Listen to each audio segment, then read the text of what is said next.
ځینو سرچینو تایید کړې ده چې د افغانستان او پاکستان پوځي رژیم مذاکرات په چین د اورمچي په ښار کې پیلېږي. د افغانستان له خوا تمه ده نن یو 15 کسیز پلاوی چین ته سفر وکړي. په دې پلاوي کې د بهرنیو چارو وزارت، کورنیو چارو وزارت، دفاع وزارت او استخباراتو لوی ریاست استازي شامل دي. دا چې چین په سیمه کې د یو لوی اقتصادي او پوځي قدرت په توګه راځایریږي او د افغانستان او پاکستان پوځي رژیم ترمنځ د خبرو اترو کوربتوب کې څه پایله به ولري. عزتمندو هیوادوالو، سلامونه، وخت مو په خیر. د نن شپې بحث مې د موضوع ته ځانګړی کړی ده. په همدې خپرونه کې راسره د نړیوالو چارو پوه ښاغلی عزیز ماري زموږ سره د ټیمز له لارې وصل ده. ماري صاحب، ستړي مه سئ، ډېره زیاته مننه چې وخت مو ځانګړی کړلو. یو شمېر سرچینو تایید کړې ده چې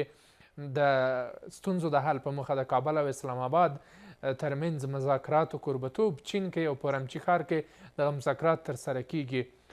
لیدلوری ستاسو په دې اړه څه ده؟ مننه. لومړی جناب امید صاحب محترم، تاسو ته کرام ته لیدونکو اورېدونکو سلامونه احترامات وړاندې کوم. وعلیکم السلام. ګورئ، موږ بارها دا خبره کړې ده چې دغه یو پروژه چې پاکستان ته غربي نړۍ ورکړې ده او پاکستان د خپل ماموریت پر بنیاد باندې اړ ده چې تر هغه دا ماموریت ترسره کړي. ښه خبر ده د افغانستان له لوري نه، د افغانستان له چارواکو نه، د افغانستان له ملت نه همیشه دا غږ پورته سوی ده چې موږ د سولې خوا ته غوښتونکي یو. جګړه مثلا کومه لانجه، کوم ناورین، هر څه چې د خبرو اتر له خوا نه د حل غوښتنه یې کړې ده او همیشه په تاریخ افغانستان په هېڅ هېواد باندې نه یې غږ کړی ده، نه چاته ورغلي دي، نه یې څوک لوټ کړي دي. همیشه یې د ځان دفاع کړې ده او په مېړانه یې کړې ده. نو بنان د چین هېواد یو ګاونډ هېواد په توګه، یو صنعتي او تولیدي با نفوسه هېواد په توګه موږ یې دې خبرې هرکلی کوو چې د افغانستان کړکېچ او د پاکستان سره دا د خبرو لار ډال کوي. خو اصلي خبره دا ده چې چین هم خپل هدف، مقصد د خپل سیال په وړاندې چې هغه غربي نړۍ ده، مثلا امریکا ده، له دوی سره هم لري. دا باید موږ هېر نه کړو. صحیح د سیاست په پاکستان هم لري، ځکه هلته پانګونې کړي. خو که چیرې دا پروژه چې ښکارېږي د پاکستان هدف یا موخه او مقصد یې څرګند نه ده د دې جګړې نه، ځکه دا یو جبهیي لښکري جګړه نه کوي چې د ځمکې او هوا لپاره حرکت راوکړي، راسي او موږ سره مخامخ سو او بیا کلک جواب ورکړو. دی خو په ډېره بزدلانه توګه، په ډېره ناځوانۍ سره راځي، په پوځیانو، په طالبانو حمله نه کوي. ورځي هلته بېګناه ماشومان، ښځې، سپین سري، ملکي صاحب، ملکي جایونه بمباروي. نو دا په دې معنا ده چې دا یو پروژه ده، غواړي دا سیمه بې ثباته کړي. په بې ثباتۍ کې هغه مقاصد چې بیا وروسته دوی امریکا او غرب پلي کوي د هغوی خواته روان دي. نو بنان چین نسي کولی د دې لپاره چې غربي نړۍ پاکستان ته اجازه نه ورکړي چې دا خبرې اترې کامیابه سي او په دې کې موږ وکړی چې سوله امنیت راسي. نو بنان چین ولې دا کار کوي، ولې غواړي؟ خو ترکیه، سعودي، قطر دا خو موږ وایو چې دا جز د پروژې دي او تمایل امریکا ته لري، غربي نړۍ ته لري، په هغوی مدرسه لري. یو ډرامه کې مقصد آدرس بدلی یا فکر بدلی یا د دې پروژې یو موخه ده، ځکه پاکستان ته فرصت لاس کې ورکړي چې هغه حملې وکړي او دا نور مثلا متباقي خلک مصروف وساتي. خو چین چې دا کار کوي، غرب ته ښیي چې په سیمه کې زه ویده هېواد نه یم، دلته زه یم، زه اثر لرم. که تاسو کوم پروژه راوړئ دلته، دا خو اوس ابتدا ده، په افغانستان حمله ده، خو د دې حملې او ابعاد او وروستی پړاو، موخې، هدفونه یې، تارګېټ یې چین، روسیه، یعنې مرکزي اسیا او روسیه او ایران ده. دوی پرې خبر وي چې دا سیمه نارامۍ ته دلته یا باګرام ته راځي یا یوغوریانو ته، شاندو ته راولي، تورستان راولي دلته. غواړي چې اوسنی حکومت ضعیف کړي، امنیت یې ګډوډ کړي، بې ثباتي راولي، بیا موږ ته دردسر جوړ کړي. د هغه لپاره تیار ورته وایي چې زه دلته یم، دواړه خواوو پلاوي هم راغوښتی سم، سوله هم کوی سم، جګړه هم کوی سم. یو سیګنال، یعنې داسې نه ده چې حتما دلته به راځي، په افغانان به استعمالوي، پاکستان به استعمالوي. ورته ښیي چې یعنې زه ګوره کولی سم دلته یا ویده نه یم یا مې پام شته چې خبرې اترې کېږي که نه کېږي پلاوی راځي که نه راځي یو سیګنال ورکوي هغې خواته لکه څنګه چې په 2001 کال کې امریکا ورته په افغانستان حمله وکړي د چین ولسمشر بوش ته واضح ویلې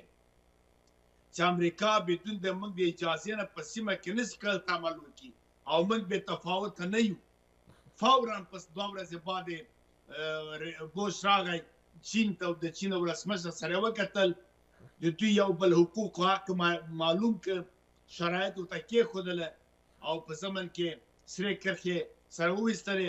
بیا یې په WTO ورلډ ټریډمنټ ارګانایزیشن کې چین شامل کړ چې بیا وروسته د جګړې نه وویلې چې 4 تریلیونه چین ګټه کړې ده په دنیا کې چې په دې هغه کې شامل څه پخوا په دې کې محدود و یعنې قودات په ونې شامله و 4 تریلیونه په 100 کالو کې نو چین ته ډېره فایده رسېدلې وه په هېڅ کې نو بنا دغسې خپل حق اخلي یو شرایط اخلي دوی معاملې سره کوي منګه باید هوښیار اوسو پاکستان باید هوښیار اوسي چې دغسې چانسونه امتیازونه فرصتونه په جای چې بل ته ورکول کېږي نیابتي جګړې راوړل کېږي دی پکې یو معمولي کمیشن اخلي او بیا په سیمه کې نارامي راولي موږ ته او افغانستان ته او ځان ته بهتره ده چې داسې یو لاره جوړه کړو راځئ خپل منځ کې سره کینو مذاکرې چې خو بس هغه سبا نه ډزې بندې کوي یرغل هم ته کوي حمله هم ته کوي په ملکي کسانو ویشتل هم ته کوي په ازغم تار باندې معاملې هم ته کوي نو خو افغانستان خو تاسو نه غرض کړی لارې هم ته بندې سوداګري هم ته بندې ډیپلوماتیک اړیکې هم ته خرابې یا مرامت هم TTP هم تا زیږه ده د ته دعوا د ملکیت به لرې نو بیا رالیږم درته استخبارات دومره قوي دي چې راځي افغانستان کې اواسه کې TTP موجوده زه پیږم زه اطلاعات مې قوي دي نو ته دومره ته نشې کولی په خپل پاکستان کې GDP تثبیت کې ولې د ناراضي چې تا استخبارات قوي ته په بیسودو کې ماشومان وزن یوه د TTP ادعا کوي په خوست په کونړ او په اسداباد کې دا ادعا کوي چې په قندهار او په هلمند کې نو بیا ته په دغه ټول پاکستان کې چې ته CISI دې محاکم ده پوځیان دا ادعا بیا کې بیا ته ولې نه تثبیتوي ولې مخنیوی نه کوي کندنسي ولې نه نیسي تا کوم په TTP په افغانستان کې مړ کړ یو کس راوښی موږ ټول ملامت دغه نن او سبا په خو کله تاجکستان د افغانستان په منځ کې چې ټوریزم کې پاکستان ده خو کله د چین په د افغانستان په سرحد منځ کې پیدا کېږي پاکستان ده ویشتل هم چې کوم ناراړي کې د افغانستان خرابې پاکستان ده په هند باندې چې حملې کېږي په ممبئی په دې جوی کې پاکستانیان دي په اروپا کې اوس خو راوایي چې 9/11 کې د سپتمبر دی په پیښه کې د 2001 کال کې هم هلته خو داسې عربان سره پاکستان مرسته کړې ده په اسرائیلو کې هم ته کرایي پوځ ورکوي په قطر کې هم د امریکا پاړو کې تا په پوځیان ولاړ ته پایلې کې په کرایه باندې نو ته موږ ګناه نه ده کړې ته راغلې په ملکي کسان دې حمله وکړه د موږ پوځیان لاړې ته پوځیان حمله وکړه کولی شي همدغه ډرون تللی وای لوس سنډې ډزې کړی وای ملکي و ناملکي وزیر خدا کاره موږ ونه کړه موږ تاریخ ته هم بدنامي پرېښودله موږ د ملتونو منځ کې هم دښمني جوړ نه کړه ته خو نه تاریخ ته دې ګورې نه راتلونکي ته ګورې نه ولس ته دې ګورې نه د ولسانو د قومونو منځ کې دښمنۍ ته ګورې هر څه ځکه ته په خپل خاوره هم باور نه لرې ته په خپل سیاست هم باور نه لرې ته په خپل مملکت هم باور نه لرې ته په خپلو وګړو هم باور نه لرې نو ته حیثیت او عزت طریقه نه لرې نو ضرورت یې چې داسې چین ته ځې او بل ته ځې خو راځه کښېنه سره افغانستان سره خپل افغانان سره ورته که څه شی غواړې که څه شی ناخوالي مشروع حق لرې یا مشروع دعوا د مشروع شرایط لرې مشروع اړیکې غواړې بسم الله دروازه ته خلاصه ده تاوان خو په تړلو دروازو دې تاو کړې تا کلدارې پورته شولې موږ خو د بدیل لارې نه لرو ته خو نه بنګال سره مخ لرې نه چین سره مخ لرې ځکه هغه سره دې دوکې وکړې ګوادر دې ورته په سرمایه ورته بنده کړله هند سره خو ته دښمني لرې د عربو سره ته لرې نو ایران د تا نفرت لري همدا اوس تهدید ورته جوړ کړی ده نو ته څه غواړې حکومت اوسې غواړې ورته خپل وګړي خلک په نړۍ کې باعزته راتلونکی ولري که بې عزته بله مارید صاحب مثلا مهرباني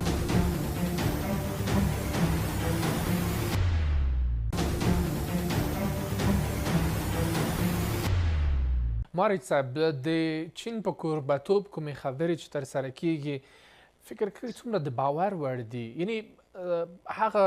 غوښتنې پوښتنې چې په ډیره لویه کې وسوله او ناستې په دریو هیوادونو کې ترسره سولې، فکر کوئ معادله دومره لویه ده چې د دغه دریو هیوادونو په کوربهتوب حل نه سوله، چین به حل کوي په اورمچي ښار کې، او که نه هم په نورو پټو کړۍ هم شتون لري، یعنی پټو لایو کې نور څه نغښتلي دي؟ نن سبا په دنیا کې خصوصا د لومړۍ جګړې او بیا دومې نړیوالې جګړې دې خواته په سیاست کې نور هغه شان د اوس زارۍ او دا خبرې داسې یو څوک یو برنامه پلان دی یو لارې جوړوي هغه تغییر ورکوي دا امکانات نه لري. معنا یې دې خبرې دا ده جګړه چې پیل کېږي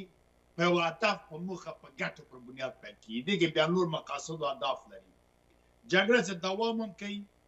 د خپل اهدافو د مقاصد لپاره برنامه جوړه شوې ورته کوي. دا چې څه سړی ووایي چې دا جګړه ودروئ او دا جنګ ودروئ دا وکړئ نه، مالک د جګړې ورته ګوري چې څه وخت یې ودروي.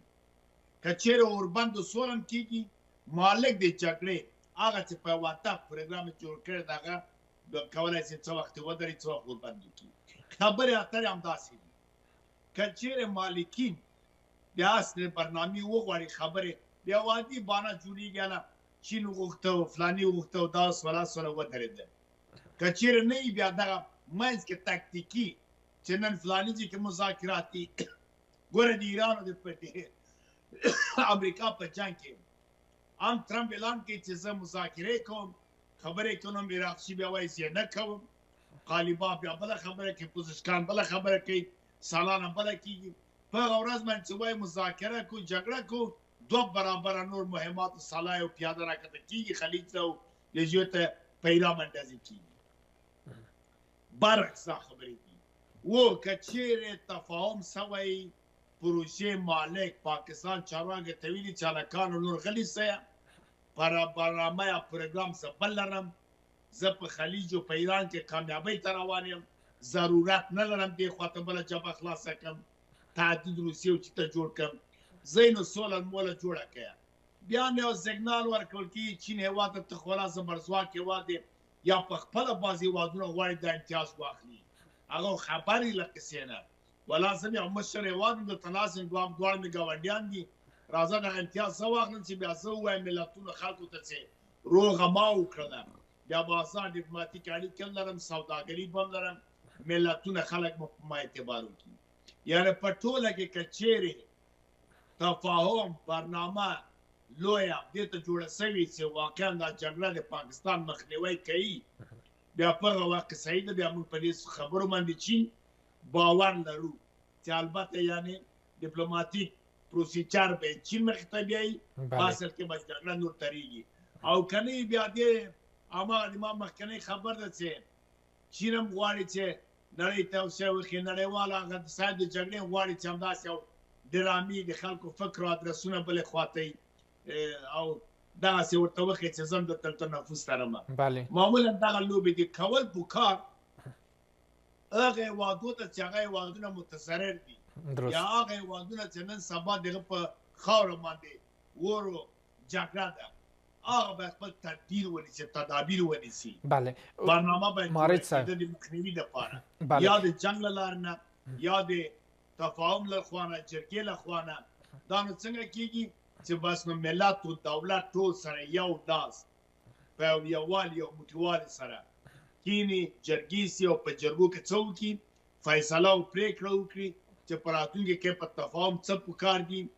مشخصې مسلکي کمیټې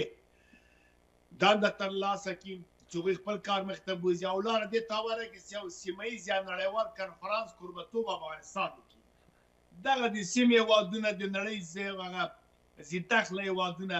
دا ټول راسي او کنفرانس جوړ سي او دې کې د پاکستان دغه ویشتل ټکول خلاف د ټولو نړیوالو موازینو اصولو چې ما په ډېرو خپرونو کې بارها تشریح کړي واضح کړي دي تاریخوار دغه توضیح سي یو پرېکړه په دې باندې وسي، دغه پرېکړه په پاکستان باندې عملي کړي او نړیوال تضمین هم ترلاسه سي. چې نور او په دې کې یو کمیټه هم جوړه شي په همدې نړیوال کنفرانس کې سیمې ته لاړ شي ونې ګوري چې آیا دلته رښتیا ټي پي او توریزم شته که نشته چې دغه خبره د دایمي او د همیشه دپاره هڅې خیر او څو ورځې او امنیتي تدابیر د کنفرانس دپاره یا د غونډې دپاره یو څو ټانګې او مصرف شي دوی د مېلمستیا لپاره اما دغه شی به دایمي حل شي د چین د روس د امریکا د عرب د هند د هر هېواد استازی دې راوغواړي هلته تا اسرائیل ته دې دعوت ورکړي استازی دې راشي چې چېرته څوک چې دخل ده او څوک په دې مسایلو کې دي ټول دې سره راوړ ټول کې کېدی نه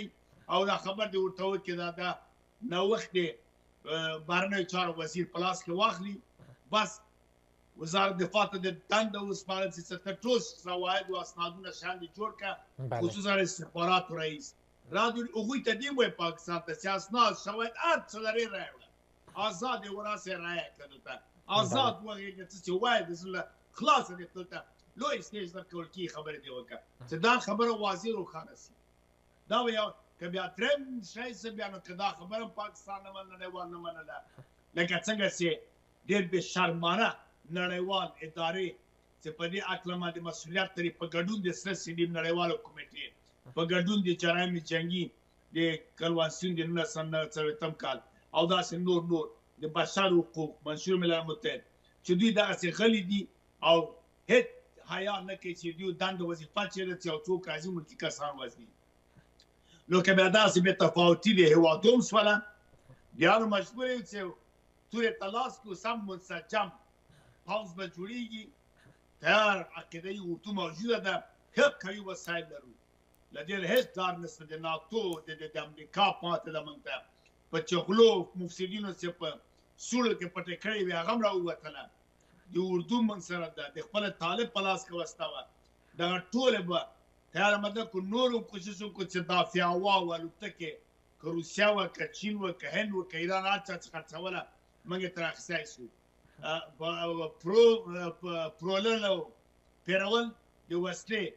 قانون پر بنیاد باندې هر هېواد حق لري غیر د یا انرژي سازمان د هغه اتومي وسلې منع دي پلورلې او پرېړلې او نور ټول اجازه شته د دې ضرورت پر بنیاد د بنان دا خپله قطعنامه د شورای امنیت اجازه هم ورکړې نړیوالو ته هېوادو ته د بلان موږ حق لرو چې او دې کې نه دي له کوم هېواد اخلي کوم هېواد نه اخلي تجارت ته چار خپلې وارې ته ګورې مثلا چې د هر یو ارزان درکړي کوه څه ورکړي موږ له دې نه کولی شو وسلې دنګ واخلو ماده یې کړو بیا نو جګړې ته چمتووالی ونیسو مهرباني بله مارید صاحب د موږ اصلي غوښتنې په دغه مذاکراتو کې څه اوسېږي که څه هم پلاوی ډېر په لویه کچه باندې نه دي چې لکه کومې چې په قطر کې د اوربند هوکړلیک لاسلیک شولو د دفاع وزیرانو ترمنځ ولې زموږ غوښتنې باید مشخص څه اوسېږي په دې مذاکراتو کې ګوره دغه ماهیت د مطابق د پروتوکول ډیپلوماتیک د مذاکرې او اجنډا هغه سطح باندې په حیات پلاوی فرق کوي توپیر لري بعضې پری نیګوشیشن ته وایي یا مثلا مقدماتي خبرې په لوی پړاو کې په هغې کې لازم نه ده چې پوړي چارواکي لاړ شي هغه سټپ بای سټپ څه ته وایي هغه سلا مراتیږي مثلا کارمندان د وزارت خارجي هم کولی شي عادي لاړ شي او خبره سره وکړي یا مثلا قماندانان هم کولی شي یا رئیسان د وزارت دفاع و دی هم بیا دوام ځل که چیرې بیا مسله پورته ځي اجنډا لویږي یا خبره اهمیت یې غټېږي بیا په کې پلای فردي کې کوم مشکل نشته چې موږ وایو دا مذاکرې بیخي داسې خلک په وړه سترګو ورته ګوري ځکه ټیټه کچه ده خو شروع مقدماتي خبره ده بیا دې ته باید موږ فکر وکړو چې چین هېواد بیا نو یو هغه هېواد نه ده چې ځان مثلا څه ورته داسې په دنیا کې وشرموي یا کم راولي ځان یا مسخره وکړي ځان خو طبعا چې وړکی پلاوی ځي که غټ پلاوی ځي هغه پروتوکول ډیپلوماتیک خو دوی مراتعي یو پلاوی بهرنی راغلی دوی په خاوره کې ناسته پایله څه شوه یا رقیبانو سیالان هم لري دا یې نړیوال اصول د پروتوکول او ډیپلوماتیک یا تشریفاتو مراتعي نو بنان توقع د افغانستان یا د افغانستان هماغه یو سیاست یوه خبره ده څولغ و امنیت د افغانستان او د سیمې همیشه دا پالیسي کې افغانانو ویله ده نه تنها ځان ته غوښتی ده نه تناوي افغانستان ته د سیمې لپاره همیشه د سیمې هېوادونو له هېوادو سره دوستۍ لاس پورته کړی. بله هیڅ چاته دروازه د ډیپلوماتیکو د سوداګرۍ او تجارتي د هیڅ شي نه تړلې. حتی سیالانو ته یې ویلي چې سیالان دغه تورستان یادونه تورست د ګرځي خلک بله دوی ته گردشگران ویلي ستاسې راسئ د افغانستان له آباداتو سیمو نه لیدنه وکړئ. د ویزې سهولتونه هم جوړ کړي دي، د پاسپورت هم جوړ کړي دي. سوداګر د دنیا سوداګرو تیر تیار څومره پانګونه افغانستان کوي راسوي کوي. نو له دې نه اضافه نور نو څه وایي افغانستان دنیا بله دا ورکوي چې تاسو ته موږ تعرض نه کوو، تورستان ته ځای نه ورکوو، تهدید درته نه جوړوو، جنګ درسره نه کوو، جګړه نه کوو. حتی په دې وروستیو کې چې موږ جهاد له افغانستان له ښار نه پاته نه کوو. نو دوی څه غواړي؟ بله مارید صاحب دلته که چیرته مثلا د اورمچي ښار خبرې یا له ناکامۍ سره مخامخ کیږي یا هم هغه غوښتنې چې په قطر، سعودي عربستان او ترکیه کې د پاکستان د پوځي رژیم لخوا د پاکستان لخوا ترسره سوې وې، ستاسو په اند باندې راتلونکي مسیر ټاکلو لپاره څه باید ترسره کړو؟ ډیپلوماتیک برخې ته اولویت ورکړو که څه هم ملموسې پایلې نه لري، ولې بیا هم په ډیپلوماتیکه ژبه باندې باور کول پکار دی او که نه هم بیا یو تمام عیار مدیریت کړل شوي جنګ ته ضرورت ده؟ ګوره روغه جوړه د ډیپلوماتیکو یا د اصول ډیپلوماتیک پر بنیاد باندې اجباري او تحمیلي نه. ډیپلوماتیک دا کنوانسیون تاسو وګورئ د 1980 دلته هېڅ وخت تحمیلي شی نه دی ویل سوی. هر شی په تفاهم باندې کېږي، په پروتوکول باندې کېږي. هلته وربال یاداشتونه لري، مثلا بیا تذکایه یاداشتونه لري، یو شی کېږي. په نقصولو کې هم قوي شرطونه نه دي چې هېواد وایي که د نقص کې بیا دا سزا ده او دا او دا ده. یک ډېر ساده ډیپلوماتیک اړیکو سره به څه کېږي، یعنې ډېر سهولت او ډېر نرمه ژبه ده. نو بنا خبرې اترې کېدای شي ناکامې شي، چون دغه لغت د ناکام یو رقم لغت ده چې خلکو ذهن کې منفي جهت پیدا کوي. یعنې پایله به ونه لري، روغه ونه شي، جوړه جاړی ونه شي، ځکه هر هېواد ځان ته شرایط لري، شرط لري. موږ دوستانه ځکه دا به موږ ته شرط وایي چې ولا دغه د ډیورنډ کرښه ویسه په چاریکار باندې په سالنګ باندې بنده کړه، بیا سوله کو. دا نو څوک سره مني؟ لا سل کاله بعد چې ماشوم پیدا کړي هغه هم لا ونه مني، اوسره خو څه کوي؟ یا مثلا داسې وکړئ یا هسې وکړئ، یا که موږ یو خواستې وکړو مثلا په ډول باندې چې صاحب تاسې نو دغه ټول خپل حري موږ ته راوخوشه کوئ، خو موږ وایو چې دا لارې د خدای نه ده. بنا شرایط هغه دي چې هره خوا خپل وړاندیزونه کوي، روغه جوړه پې کېږي، د تا منم، د تا دا نه منم، د ما دا ومنه دا ومنه، دې تفاهم وسه دې ته وایي چې مذاکرې پایله کوه، کامیابه شوې. ډېره مننه. بیا ناکام نه، پایلې نه لري، بل پړاو ته ځي، بیا وخت اخلي، له یوه هېواده بل هېواد ته بیا ځي. ګورو هغه ده که نه ترکیه، کله سعودي، کله قطر، اوس چین ده. سبا ده کېدای شي چین کې تفاهم ونه شي، مثال اول خدای دې چې وشي، بل ورځ ګورې مسکو کې به دا وتېږو، داسې بل ورځ به ناروې کې یا بل هېواد اروپایي هېواد ته وشي. ډېره دا خو مننه. پړاوونه دا خو ډیپلوماتیک هغه دي، دا خو دنیا کې رواج ده، سنت د ډیپلوماتیک ده، همیشه کېږي سره. دې نه څوک نه مایوسه کېږي چې ولا چین ډېر غټ هېواد و، زبرځواک هېواد و، ګاونډ هېواد و، د دواړو دوست و، دلته چې ناکام شو نور هېڅ سوله نه کېږي. مننه. کېدای شي وشي، بل اصلي مارید خبره صاحب ډېره زیاته مننه. صاحب د جنګ څه غواړي، څه پوریان لري، هغه اصلي خبره ده. هغه ته باید ځان پوه کړو، ځان تیار کړو. دننه په هېواد کې باید اصلاحات او په ملت سره تفاهم، دا هم یو شرط. ډېره مننه قدرمن مارید صاحب په لندن کې د کډوالو چارو وکیل او د نړیوالو چارو پوه پخوانی ډیپلومات، ډېره زیاته مننه. سلامت اوسئ. له تاسو هېوادوالو هم نړۍ مننه. ښې چارې.